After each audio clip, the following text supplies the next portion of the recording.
$100, you have to figure out a way to get more than $100, meaning in a month, you have to put $100 a month in. You have to figure that out. I don't care what you do. I don't care if you starve yourself and you hustle, because even when I was really young and I was not making a lot of money, I still found $100 to do whatever I wanted, which was like, okay, I want to go to dinner this one day. Instead of going to dinner, you got to put it in the market. Bottom line. By the time that becomes $5,000, let's just say from 100, right? Unless it's like you put it in FUV at 179 and it explodes. And it explodes to $30. You don't get right, but if you don't get that, if you don't hit that unicorn stock, then by the time it hits $5,000, the devalue of the money is going to be it's probably going to be worth less than the 100 you put in. If you don't have a good, solid investment strategy, it doesn't matter how much money you're putting in. Because you need an investment strategy. You need to have a plan. And so if you have $100, let's say it's $100 a month or $100 a period, or even a quarter. Let's say $100 a quarter, whatever, every 3 months. $400 a year. I mean, but I think that's why for me, at least for all three of the tiers, I'm looking at it like you only have $100, because if we can kind of talk to you about what to do with $100 or $1,000, then you'll know what to do with the subsequent 1,000, the subsequent 10. You know what I mean? It's like, we're going to say, fine, you're going to invest $100 in something that not you, but something we're going to invest $100. So we should make it clear. Or if it was us, if it was you and you only had $100, what would you do? In something that we believe will double, triple, quadruple. We'll go with it that way, but we're also going to assume that you're going to keep investing, that we're going to keep investing, that it's not something you do once, because investing once, that doesn't work. Investing for the long haul over your lifetime, that's what works. So we are doing $100 total. We're not doing 100 a month, but technically you should be doing 100 a month, and it's something you believe in, obviously. Well, the idea is that if you agree with the strategy, then when you have more money, you just continue doing the same thing. It doesn't mean as you get more money, your strategy does change. The strategy does change, yes. Yes. So at $100, me and you aren't going to dump. Like, okay, at $100, I've looked at 3 companies at $100 that's worth it for me to take a gamble on, because honestly, I'm gambling at $100. It is gambling. Well, at $100, it's gambling. It's not like I'm not gonna put it into the S&P, and I think we were discussing you might. The reason I won't is because even 10% a year compounded on $100 is $10. Would not do anything. Yeah, it's $10. That's just not enough money. You need for me to care. You need to be a little more risky. Yeah, I don't know if honestly, in America, anyone compounding $100 and getting $10 back, I'm sure most people in America will not care about that. Even the poor, even the ones who make $750, it's just not enough money, honestly. Mm-hmm. So we need to gamble a bit and invest in companies that will hopefully triple, quadruple, 10x. That's what we're hoping for. So, and the good thing now is, I wanted to bring this up because M1, you can buy fractional shares, mm-hmm. right? So if you had a company that's expensive, let's say even Apple, let's say you thought Apple was going to double and triple, and that's a safe bet, right? But you can't afford one share. It doesn't matter. Right. Because if you just want to double $100, put it in an Apple.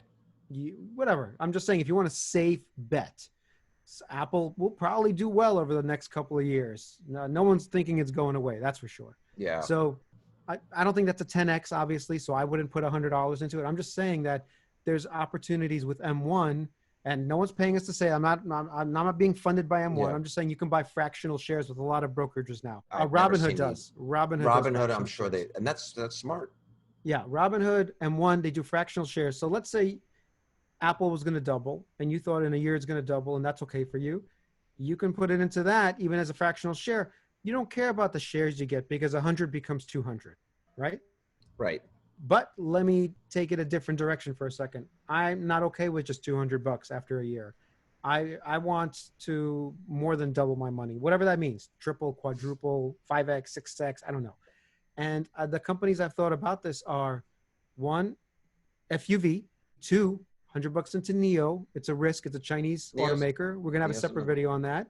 And the last one is Tesla. Okay. Now, how are you going to say for $100, how can I buy some Tesla at $1,500? FUV right now is like $6. There you go. It's $667 right now. The market cap is, does it show it there? Yeah, down there somewhere. All right. So here's what we're looking at. What's the market cap? I just want to point out the market cap is important when you're trying to 10x your money.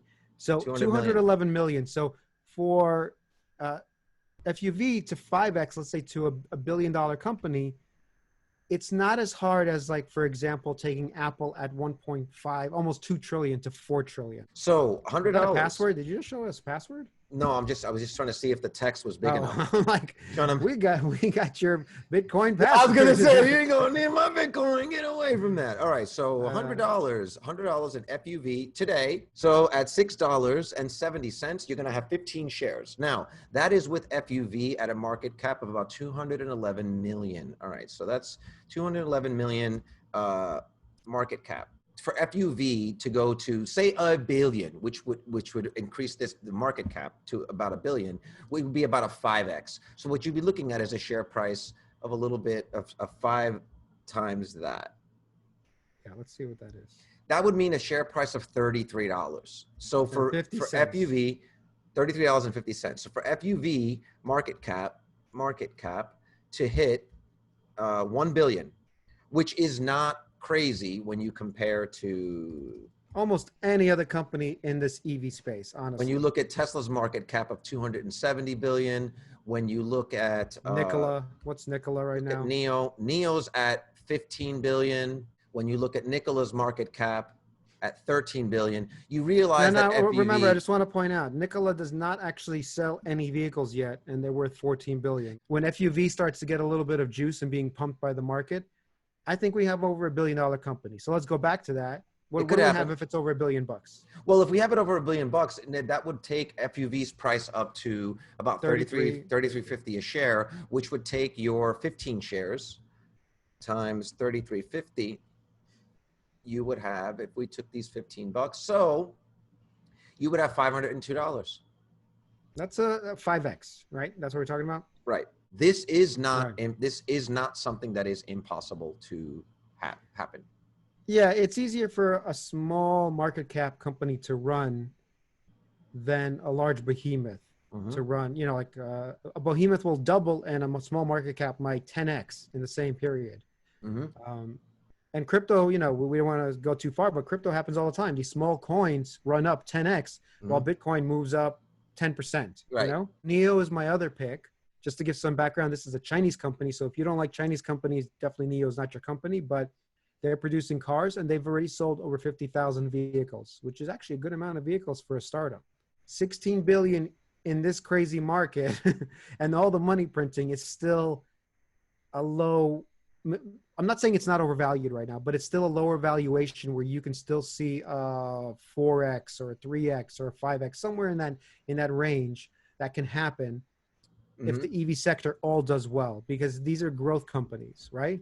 So as Neo sells more cars and it becomes a real player and it starts to go global, any bit of news, just like Carlos said with FUV, Neo can be pumped to 20, 30 bucks almost easily. Like a double for this, I don't think is actually that difficult. And by the way, these are good looking cars and these aren't make-believe. People are driving these cars. I think the reason their stock pumped this last quarter, the second quarter, is because they went up 322% in sales than last year. So they have sold more cars, 3,227, I believe, this quarter, which is a lot for a startup. They really are like Tesla in the sense that they're a tech company because they build out an entire infrastructure. Whereas like Tesla has the superchargers, Neo has these service stations where you kind of drive in 3 minutes, you swap your battery and you're out. That's a completely different way. It's something Tesla's never going to do. So if you're into that model, this is the company that's for you. If you want to get in and get out, change the battery as fast as you can, get a tank of gas, you're there. So 50,000 cars were sold. Kind of amazing, right? It's a lot. Total, in their total life. It's not like in one quarter. 650,000 battery swaps. So that means someone's using these battery swap stations that they have. Look at this. They got a power mobile, a guy that'll come to you and charge you up. Yep. Neo Power. They have an infrastructure that they're Mobile building banks. that's different than the conventional car companies. So this is what, and let me mention one other thing. They are supported by the Chinese government. So whether you think that's a good thing or a bad thing, I think that means, at least in terms of investment, that if they're supported by the actual government, China literally partnered up with this company. There's a subsidiary. We can go in our Neo special. What we're gonna do, I'm gonna go into that. They're actually partnered with what's the name of the company? But it's a Chinese the Chinese government actually partnered with them to make a manufacturing facility. So it's not just like this separate thing where they gave him some money. They actually partnered together. So if you get them at 13.52, you're looking at 7.3 shares. Let's just say eight. Yeah, Eight say shares at. You're gonna have to find the extra $5, folks. You're gonna have to pony up, make it $105. Right, dig in the couch. So you're gonna get 8 shares there. Market cap right now is 15 billion. If this company, let me just see what they were looking at. Wow, they're actually close to their 52-week high, if you think about it. But yeah, for this company at 15 billion, for this company to double, say to 13 billion, 30 billion, again, is not it's not out of control. Once you start getting into the 100 billion, 200 billion, NIO has a huge infrastructure that it has to build with all these battery swap facilities and these vans that come to you. And just like Tesla, they have this huge infrastructure. Yeah. And it might take a decade, honestly, for NIO to really be worth what it's supposed to be worth, just like Tesla, right? And I'm not saying you have to wait that long for a double. That's not what I'm saying at all. But to really see this play out, NIO and all these car companies are really a decade-long investment to see that 200, 300, 500 billion. Like, we're looking for massive numbers, right? For massive growth. And the last one is Tesla. You don't care how you double your money. right? Remember that. $100 to $200 is still $100 to $200. You can't think of it in terms of shares. We got to think of it in terms of percentage, right? Percentage So in the dollar amount. if someone wants to own a piece of Tesla and still sees a future for it to double, or at least, let's say, 1.5x, I don't know, somewhere around $2,500, an extra $1,000 there, right? Yeah. You can go to M1 or you can go to, what's the other one? Robinhood. M1, Robinhood, yeah. I'm sure there's others that do fractional M1 right here. shares. And M1 right here. If any of you want to get into M1, send us a link, send us a message on YouTube. We will send you an invite and you'll get $10 free. We'll put it there in the bottom. We'll check in the bottom. But if you want to be referred to by one of us so you can make the $10 and get an extra $10, let us know. And like and subscribe, please. Thanks, definitely guys. like and subscribe. We're trying to kill it for you guys. And we're also trying to become rich within, 5 years, 3 years? Yeah. Well, what's today? Well, Bitcoin hits 100,000 or more in 2021. So we're trying to be rich in 2 years, guys. That's our plan. Okay. So $100 in Tesla. Tesla's current share price right now is, where's Tesla? Tesla's current share price is 14.52. 0.06, 88. You're gonna get 0.06 Tesla. You're gonna get 0.06 of Tesla shares. That's what you're gonna get. Well, you should add the 88. You should just put that in there. It's like some Bitcoin shit. Oh, we're going to like the 18th decimal point. Oh, so and it sounds terrible. But remember, a doubling is a doubling, okay? It doesn't matter how it doubles. If Tesla were to go to 2,500. Yeah, I'm going to say it's not going to a pure double. I'm going to say, yeah. If Tesla goes to 2,500. $170. You made 70%. That's a really good return, by the way, for any day. If you're going into this thing buying a 0.7 of a share, you know what this thing's all about. Yeah. So I would say I have the most probable things to happen. Tesla going to 2,500 is probably more probable than FUV going to $1 billion like in a year. Do you know what I'm saying? FUV, so that's a 2 to 3x whenever you buy it. If maybe it dips again back to 6, I don't know.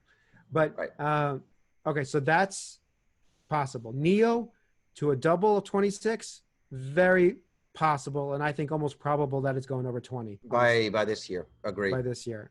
Right now, Tesla and even NIO, they have an FUV in their own categories. They sort of have a good niche where they're selling their vehicles, and it's the legacy manufacturers are not going to affect them just yet. And I just want to mention one thing. So as these things hit their price targets, whatever you have as a price target, my price targets are obviously FUV is $1 billion. Maybe NIO, I think maybe for me, I'll get out at around, or half of it at around 50 billion, somewhere around there, 40 billion. A little bit more than double. Tesla, honestly, my price target is between 5 and 10,000. So, right. So we're nowhere near it. we're not even actually. We're not a long way to go. In fact, I just bought more Tesla. We discussed this. I bought more Tesla at $1,500, which sounds insane to me. I didn't think I would do it, but I just think they're too important not to have as part of a portfolio that has more money involved than $100, obviously. Yeah. Okay, that was my thing I'm going to pass it over to Carlos because Carlos has his own thing, and I think he's just putting it into S&P. No, actually, no. No, I mean, you actually stole one of mine. You actually stole one of mine. This is my overall thinking. Okay, before we even get into what to do with the $100, to me, the more important thing is to learn. You need to learn, because at some point you are going to have more money. And I think this $100 is a way of learning. That's why the very first thing that I would say is put this money into a Roth IRA. And the reason I say put it into a Roth IRA is it will prevent you from selling. You cannot sell this money. And if you sell it, you have to leave the money in there until you're 59 and a half.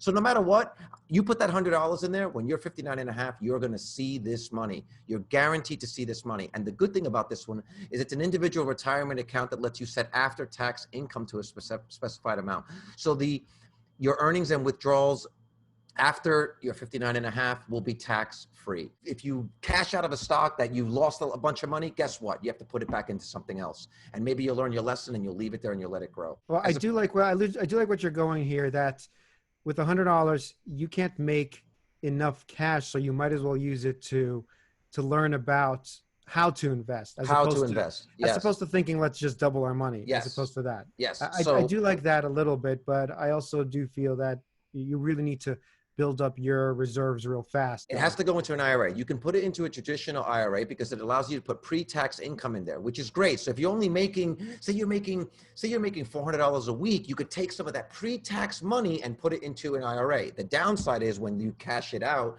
at the end of it, you're going to pay taxes on that. But at least you are amplifying your money. You are amplifying your money. You're amplifying your investment power because you're going to put money in there that you don't have to pay tax on. Now, you're going to have to pay tax on the gains, but the goal of this thing at 59 and a half is to have way more money than you had the original 100. At worst, it's a savings account. At best, it's a growth investment dividend account for you. I agree with you on the fact that if you have never invested and you start dumping money into the market, as soon as you see even NEO tank to $10, you're going to take it out. Pulling it out. Yeah, you're going to pull it out. And that's the wrong thing to do. You should be figuring out a way to double down to buy on things more. You believe in. Exactly. So if you put into the IRA, you know that it's there for 30 years. You can't touch it. The other part of this is this. Say you did invest. Say you invested $100 in Tesla and you got your $2,500 and you're sitting on your $170 return. Guess what, guys? If you sell this Tesla stock less than 1 year from when you bought it, you are going to have to pay up to a 40% tax on that money. So your $70 profit becomes something like $30. Whereas if you sell it a year later, 1 year later, you're going to pay 15 or 20%. That could save you. So on that $70, it's the difference between coming home with 50 versus 20 or 30. Well, the thing is, if you do put this Tesla stock into the IRA and you sell it, there is no tax on that. You can trade inside that account, right? Without until you're 59 and a half, basically, when you're pulling out. When you're pulling it out. But you're keeping everything in the market, right? Even if it's as cash, you're keeping it in your IRA. So there's two ways to do this. Yeah. One of my plays was actually to buy a fractional share of Tesla. That was one of mine. You're getting a little microcosm of how the entire market works. Just in that stock. You're seeing people go on CNBC shitting on it when you know that they have no reason to be. You're seeing people being extremely bullish on it. That stock will teach you so much about how the market works. You're going to be able to apply what you've learned there to the whole market, and you're going to be a smarter investor. The only reason why I say put it into an IRA or a Roth IRA is because it prevents you from feeling like I could spend this money tomorrow. That's going to eliminate that thinking from your plan. And then eventually you can get a traditional account. Well, yeah, you're right in that because if in the IRA, Tesla stock drops back to 700, you're going to think, oh my God, I've lost half my value. Right. But no, this is the 30-year plan. Honestly, who in their right mind doesn't believe Tesla's going to be worth more than $1,500 within that time if it's an IRA? Yeah. In your Roth IRA, you're going to say, is FUV going to be worth more money than $6.70 when I'm 59 and a half? Probably. It gives you this chance to look forward and be like, I like what you're asking because yes, if you think if when I invest now, and I wish I was more thoughtful about it my whole entire career, but now it's like, if I believe something like FUV, is it worth more than $6 in a couple of years? Oh God, I can't see how I can't see how it's not. Exactly. It's either bankrupt or it's worth more than $6. Right. It forces you to think way longer term. My second play has nothing to do with any of that. I'm saying you buy XRP. XRP, not Yes. Bitcoin? Oh, No, not interesting. Bitcoin. First of all, a lot of people don't know what XRP is. Crypto, we're talking about crypto here. And XRP is a coin, just like Bitcoin or Ethereum, except they deal with international And small transactions. small transactions and transactions between countries and banks. Right. So it's a crypto play on the transfer of money. So people who don't know what XRP is, and I do believe in XRP, and I have a good stake in it. And if it does well, I will do well. But I'm shocked that you're picking XRP. Well, because here's how I look at it. $100, you're not going to get rich on this. The only thing that this $100, even if you lose every bit of it, you're going to walk away with some serious information.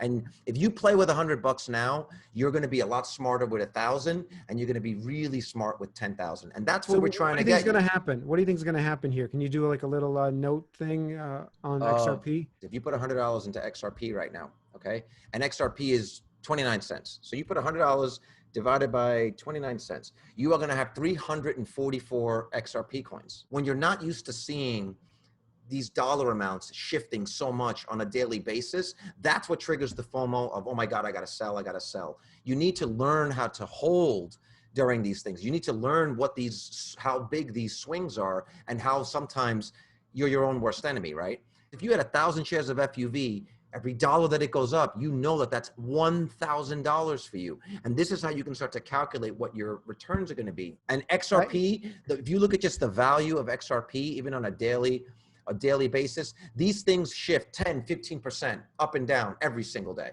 Yeah, every day. Every day there's a lot of, every day there's a lot of movement. Way bigger than the stock market. It's like a 180-degree shift from your IRA, which, even though that wasn't my strategy, I could see the reason somebody would do that. But to go straight into crypto, like I didn't go straight into crypto. I mean, first I was in the stock market before I was into crypto. But then crypto still kicked my ass. Yeah, but the thing is, the upcoming, Bitcoin and crypto is set to have a bull run. It doesn't care if you learned about it or not. So you can sit there and throw your money in FUV for 6 months and watch XRP go to 70 cents. I'm telling you right now, on this day, on August 9th, if you got $100, throw it in XRP, because of what do you prefer more? What? The IRA or the crypto? Well, there's also a third play that I haven't talked about. Oh, okay. What's the third play? Okay, so my first play was open up an IRA, and either invest in like a high market cap stock that's still going to grow, something volatile. Second play would be crypto, XRP. Take it all and put it into XRP and watch it. The other thing I like about XRP too is you go into XRP or Bitcoin, you can't not learn about things like the 50-day moving average, the 200. You can't not know about this stuff. The other thing about it too is there's a lot of videos out there, a lot of people just talking about it, a lot of people analyzing it, and you're going to be able to learn a lot from that. Where any one particular stock, I don't know that you're going to find too many people talking about FUV. But you're going to find a lot of people talking about XRP that you're going to learn, that are going to educate you. A lot of stuff on Twitter. There's just a lot of information out there. And I think you just need to get your feet wet and start making some moves. And I do think that if you just hold it, you're going to make money. For anyone who doesn't know that was the crypto bull run of 2017, 2018. That was the last crypto bull run. Look at that. That was the last crypto bull run that was sparked by the Bitcoin halving event, which just happened. So everybody in crypto knows about the halving, and they're getting ready for this next bull run, which should happen next year. But if you were holding XRP, 374, 374 balls. I mean, it went even higher. It looks like 358, 375. Yeah. So this is not impossible. And this is what crypto does. Crypto just explodes. All right. What's the third play? My third play would be same deal, into a Roth IRA or a traditional IRA, something more like Slack. Or really, you're saying Slack? Because I do own Slack. Or even buying something like Planet 13, $2.67. I got them at a 180. They're doing well. They're going to be fine. Or buying something like Victoria's Secrets. You're saying basically long-term, some of these real companies. These are companies that have had to kind of fundamentally change their business model. So Victoria's Secret had to close a bunch of stores and fire a bunch of people, which is always good for the stock. It sucks, but it's good for the stock because they're getting rid of a lot of their overhead. Another one would be Nordstrom's. This was one of Jeremy's stocks that it did well. Look at Nordstrom's. I got them at 14. Oh no, I got them here. I got them here.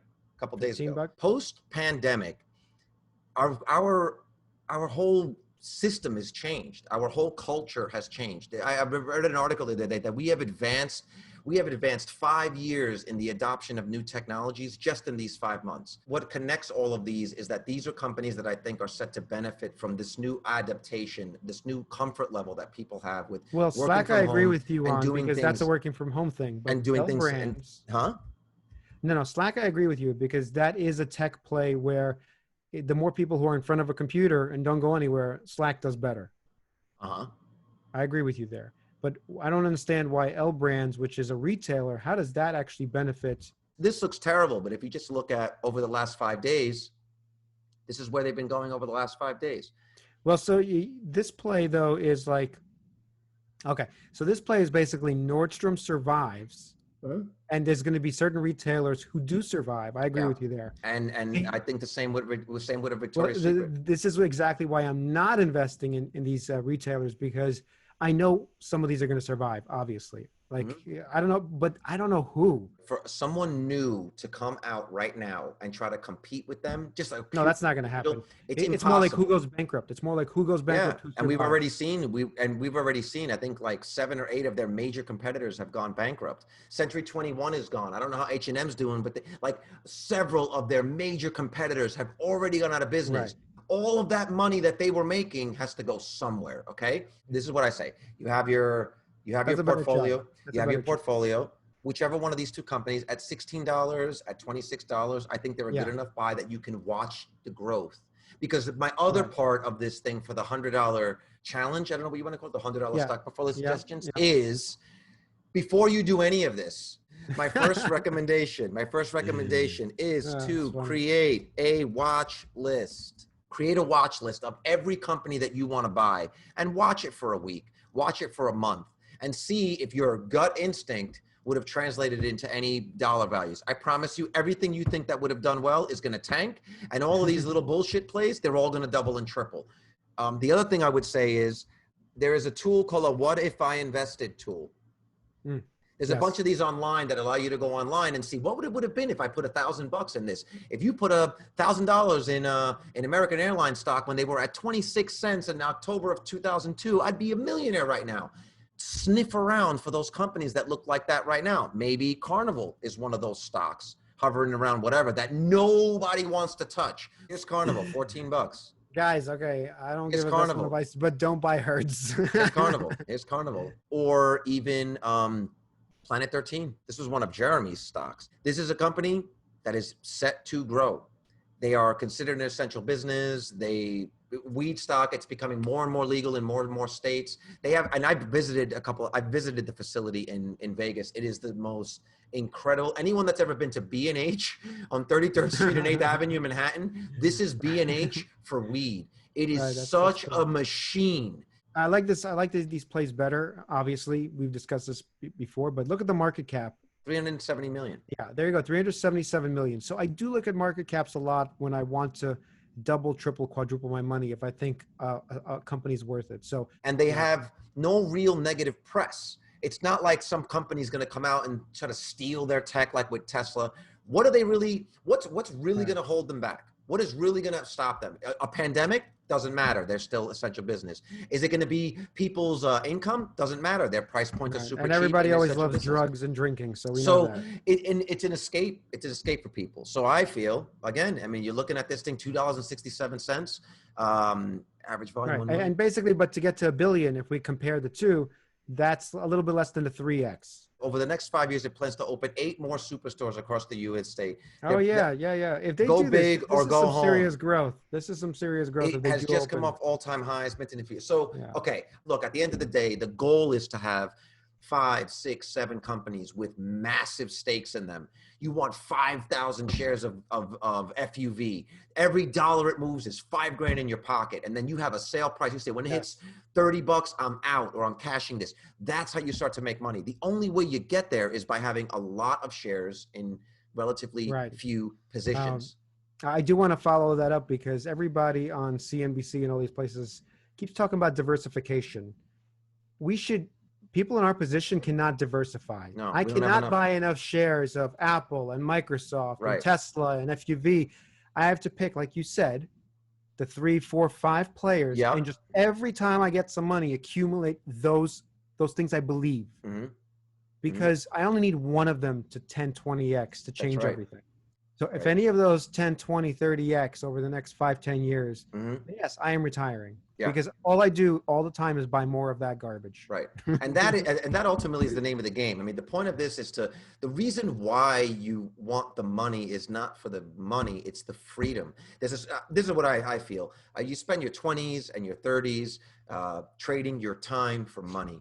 You give up a lot of your time, you work late, you do the extra side jobs for money. But as you a little bit later, you want that money to buy you time. And so if you're in your early 20s or 18, trade your time for money. Get the money now. And if you do this right, by the time you're 30, 35, you won't have to worry about this. You won't have to worry about this. Yeah, if we keep talking about and regretting, if we started at 18, if everybody taught us buy assets at 18 years old, me and you would not even have a show. We'd be in an island. If YouTube was around and you just could have some of these people popping up in your feed, it might have just triggered something. And so take advantage of it. You guys are actually in a good position right now. It might not seem like it, but if you're 18, 20 years old, you have more tools available to you to be a millionaire right now than me or my parents ever did.